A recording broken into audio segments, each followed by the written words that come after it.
அன்பார்ந்த எனதருமை யூடியூப் நேயர்களுக்கு வணக்கம்.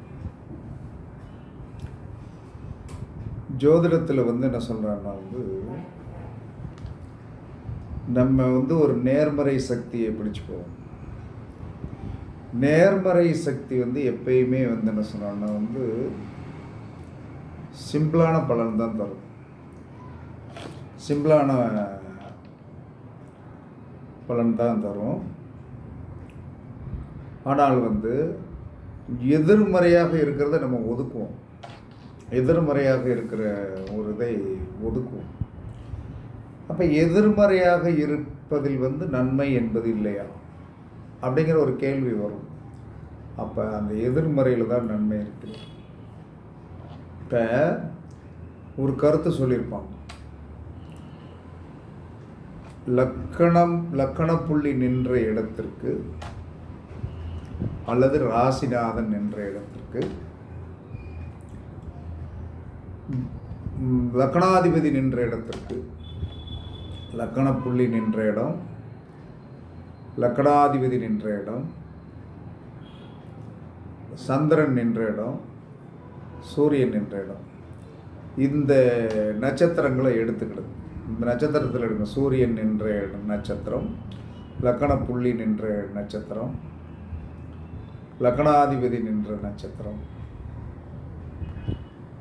சந்திரன் நின்ற நட்சத்திரம். இந்த நட்சத்திரத்திற்கு 14வது நட்சத்திரம் என்ன சொல்கிறாங்கன்னா நீங்கள் விடாது என்ன சொன்ன துரத்தி வழிபாடு பண்ணணும். வழிபாடு பண்ணுனா என்ன நடக்கும் அப்படின்னா என்ன சொல்லலாம்னா உங்களுக்கு பெரிய யோகம் அந்த 14வது நட்சத்திரத்தில். யாராக இருந்தாலும் சரிதான், உங்களுடைய லக்கணத்திற்கு லக்கண புள்ளி, லக்கணாதிபதி நின்ற நட்சத்திரம், சந்திரன் நின்ற நட்சத்திரம், சூரியன் நின்ற நட்சத்திரத்துக்கு 14வது நட்சத்திரம். நீங்கள் அதை அடிக்கடி வழிபாடு பண்ணணும். என்ன காரணம், ஒரே ஸ்டேஜில் நான் சொல்லலை அப்படின்னா என்ன சொன்னேன், ஒரே ஸ்டேஜில் ஏன் சொல்லலை, எப்பயுமே விதி மதி கதி ப்ளஸ் லக்கணாதிபதி நின்ற நட்சத்திரம். இதுக்குள்ளே தான் நம்ம வாழ்க்கை அடங்கிடும். ஏதோ ஒரு இதுக்குள்ளே நம்மளுடைய சக்கரம் இந்த 4 ஸ்டார்டிங் பாயிண்டில் தான் நம்மளுடைய உண்மையான வேலை நடந்துட்டு. அப்போ நம்ம என்ன செய்யணும் அப்படின்னா, அந்த 14வது நட்சத்திரத்தை எப்பயுமே குறித்து வைத்து கொள்ளுங்கள். ஆனால் 14வது நட்சத்திரம் தாராபலனில் என்ன சொல்கிறான்னா தாராபலனில் உங்களுக்கு ஆகாது. தாராபலனில் ஆகாமல் தான் இருக்கும். என்ன காரணம்னா என்ன சொல்கிறான்னா 5, 9, 14. அப்போ 14வது நட்சத்திரம் என்ன சொல்கிறான்னா காரிய தடையை கொடுக்கும். ஆனால் உங்களுடைய ராசிக்கு என்ன சொல்கிறான்னா ராசிக்கோ லக்கணத்துக்கோ லக்கண புள்ளிக்கோ 14வது நட்சத்திரம் எங்கே இருக்கிறதோ அதற்குண்டான அதிதேவதையை நீங்கள் கண்டிப்பாக வழிபாடு செய்யுங்கள். நீங்கள் எதிர்பார்த்த ஒரு பெரிய மாற்றம் கண்டிப்பாக வரும். இது எந்த மாற்றம் கிடையாது. இதில் ஒரு உண்மை இருக்கிறது என்பதை நீங்கள் தெரிந்து கொள்ளணும் அப்படிங்கிறதுக்காகத்தான் இந்த விஷயத்தை சொல்கிறேன். இது ஒரு உண்மையான விஷயம். அப்போ நமக்கு தாராபலன் உள்ளது தான் அப்படிங்கிறத நம்ம நினச்சிட்ருக்கேன். தாராபலன் இல்லாததும் நமக்கு சில நேரங்களில் நல்ல வேலை செய்யும் என்பதற்கு இது நான் ஒரு சொல்கிறது நீங்கள் பிடிச்சிங்கன்னா கண்டிப்பாக நல்லாயிருக்கும். உங்களுக்கு பணம் இருக்கிற இடம் எது? பணம் இருக்கிறதுக்குன்னு ஒரு நட்சத்திரம் இருக்குது.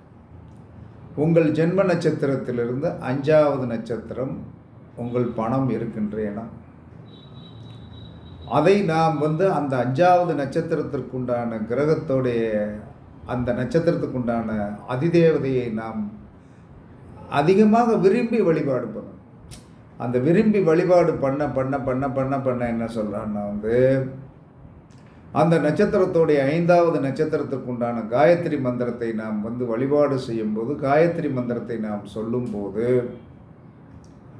100% என்ன சொல்கிறேன்னா வந்து பணம் கண்டிப்பாக வரும், கண்டிப்பாக வரும். இதை வந்து என்ன சொல்கிறேன்னா யாரும் வந்து நீங்கள் வந்து என்ன சொன்னான்னா மறுத்தாலும் வந்து என்ன சொல்கிறேன்னா வந்து மறுத்தாலும் நான் இதில் வந்து என்ன சொன்னேன்னா தாராபலன் இல்லாத நட்சத்திரத்தை போய் தாராபலன் இல்லாத நட்சத்திரத்தில் தான் விஷயங்கள் வந்து அதிகமாக இருக்கும்.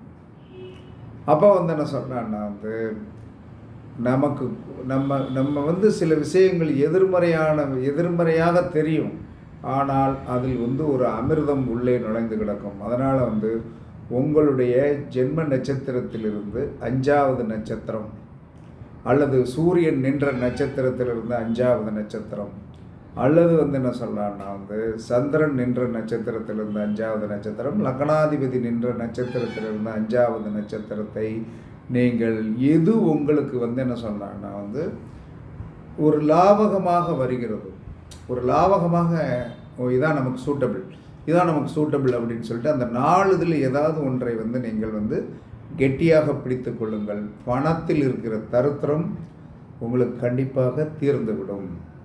அதற்கு அடுத்து நீங்கள் பிறந்த திதியிலிருந்து உங்களுடைய பிறந்த திதியிலிருந்து 4, 6, 9 திதிகளில் நீங்கள் செய்யும் சுபகாரியம் நல்ல பலனை தராது. நீங்கள்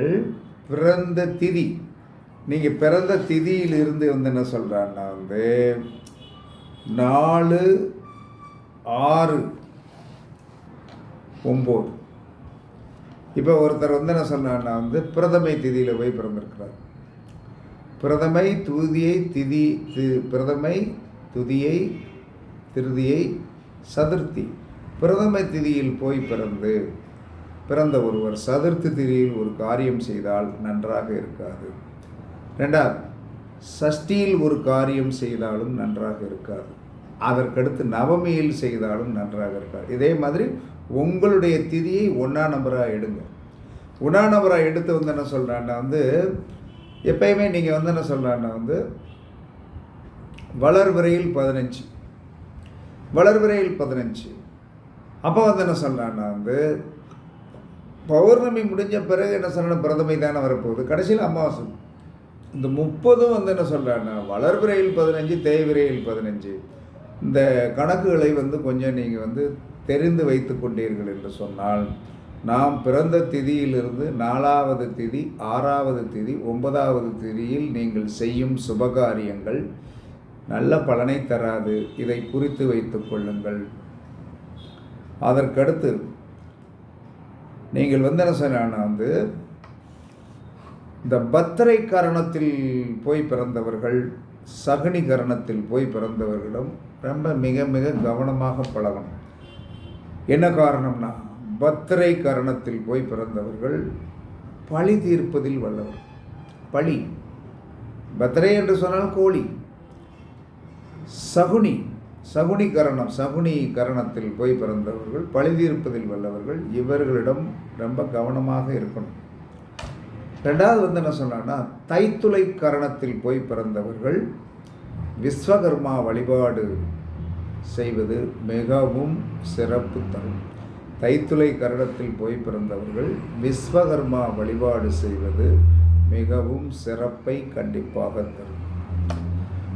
ஒரு ஜாதகத்தில் வந்து கேது யோகியாக வந்தால், உங்களுடைய ஜாதகத்தில் உங்களுக்கு கேது யோகியாக வந்தால் நீங்கள் என்ன செய்யணும்? உங்களுக்கு செவ்வாய் தோஷம் கிடையாது. ஒரு ஜாதகத்தில் யோகியாக ராகு வந்தால் அவர்களுக்கு சனி தோஷம் கிடையாது. இதையும் குறித்து வைத்துக்கொள்ளுங்க. இதெல்லாம் ஜோதிடத்துக்கு பயன்படும். நம்ம யாருங்கிறது தெரியப்படும். நம்ம எப்பயுமே தொழில் சார்ந்த விஷயத்தில் வந்து என்ன சொல்கிறாருன்னா வந்து ஜெயிக்கணும். அப்போ தொழில் சார்ந்த விஷயத்தில் ஜெயிக்க வேண்டும் என்று சொன்னால் நவமி திதியில் குதிரைகளுக்கு கொள்ளு தானம் பண்ணணும். அப்படி குதிரை கிடைக்கலைன்னா ஏழைகளுக்கு அவர்களுக்கு காலணி வாங்கி தருவது தொழில் செழிக்க வழி செய்யும். இப்போ ஒரு ஷார்ட்டாக வந்து நம்ம தொழில் நல்லபடியாக ஓடணும், எந்த வித பிரச்சனையும் இருக்கக்கூடாது அப்படின்னா நவமி திதி அன்னைக்கு குதிரைக்கு கொள்ளு வாங்கி கொடுப்பது மிக மிக நல்லது. ஏழைகளுக்கு காலணி தானம் செய்வது மிக மிக நல்லது. இது தொழிலுடைய வளர்ச்சியை மேன்மையாக்கிவிடும். அதற்கடுத்து வியாதிபாத நாம யோகத்தில் தானம் தருவது,